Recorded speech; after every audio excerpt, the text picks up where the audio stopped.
Tell me when. Go! Firing! Sir, we're better than that in Submarine. What? Bring me my brown guns. Yes, sir. Hurry, comrade, hurry. Sir, nothing to find for brown guns. Take the receipt at the station. Yes, sir. What is going on, comrade? Sir, you managed to fire a torpedo. A torpedo? Bring me my vodka. Yes, sir. Hurry, comrade, hurry. Sir, it seems you drank all your vodka. Take your position at the station. Fire some countermeasures. Yes, sir. Sir? Oh no.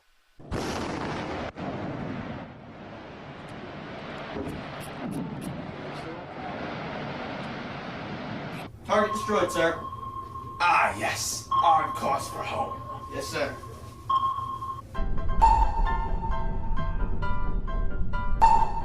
A submarine is a watercraft capable of independent operation below the surface of the water. It differs from a submersible, which has only limited underwater capability. Submarines are also known to have one of the largest ranges of capabilities in any vessel, ranging from small autonomous examples to one or two person vessels operating for a few hours to vessels which can remain submerged for 6 months, such as the Russian Typhoon class. It is mostly used in the military or for civil uses. But you should also know what goes inside the submarine. To help us out on that, we basically got Danny's father to help us with this very, very puzzling question. What was the name of your sub? The USS Phoenix SSN 702 How long were you aboard the sub? for 70 days. What was a typical day on the sub like? On a submarine, with the person I was on with, it was 12 hours we were up and 12 hours we laid down. Meaning what they called it is called hot racking, which two people shared the same bunk. So for the first 12 hours, I would sleep in the bunk, and for the second 12 hours, I would be up and working, and he would sleep in the bunk. And we kept that rotation for 35 days, and then halfway through the trip, we switched to me doing the other 12 and him doing the first 12. What was your job on the sub? I took care of radio equipment.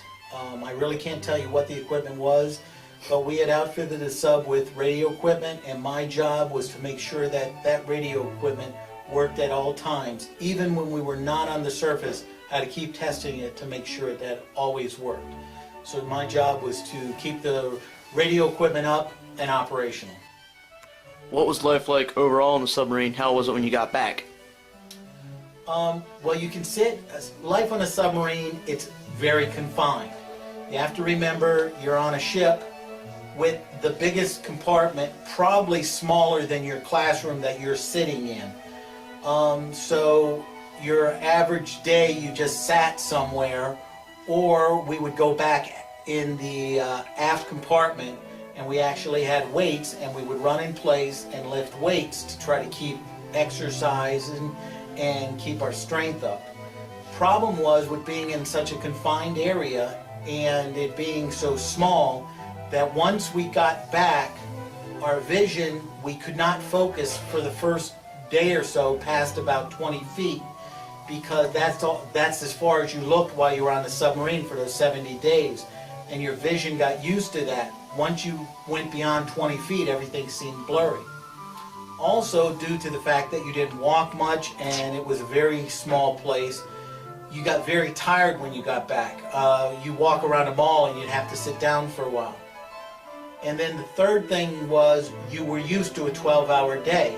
So I would be up for 12 hours and sleeping for 12 hours, and it was not uncommon the first week for me to wake up at 2, 3 o'clock in the morning and want a meal, because that's what my body was used to.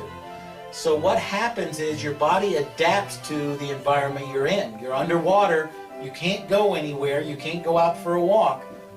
So your body adjusts to a small area and to being up for 12 hours and sleeping for 12 hours.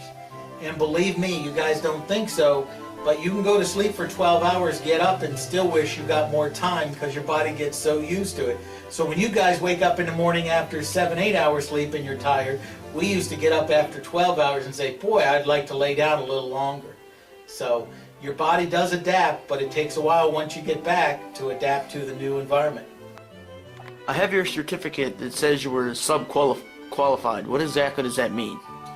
Well, on a submarine, you have a very limited number of people. On a ship, you have a lot of people doing a lot of different jobs. On a submarine, everybody's got to be able to do just about everything.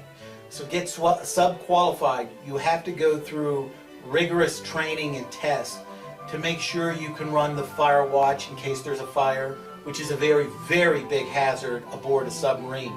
Because unlike a ship, if we have a fire underwater in a submarine, there is no place for that fire and smoke to go. You are underwater, and because of what you're doing, you don't want to surface to let the smoke out. So fires are a very real hazard. So you have to understand fire hazards, how to put them out. You have to understand medical, how to do that, how to help somebody if there's an emergency. You have to learn how to run all the different equipment, working in the mess hall, to running the radio room, to driving the boat, to doing oxygen scrubbers to help clean the air in the boat. So aboard a submarine, to be qualified means you have to be able to wear many different hats and do many different jobs, due to the fact there just is not a lot of men on that submarine, so you'll all have to pitch in and help. We want to thank Danny's dad for taking his time to explain the life inside of a submarine. I hope you enjoyed the documentary, and I will see you all later. Goodbye.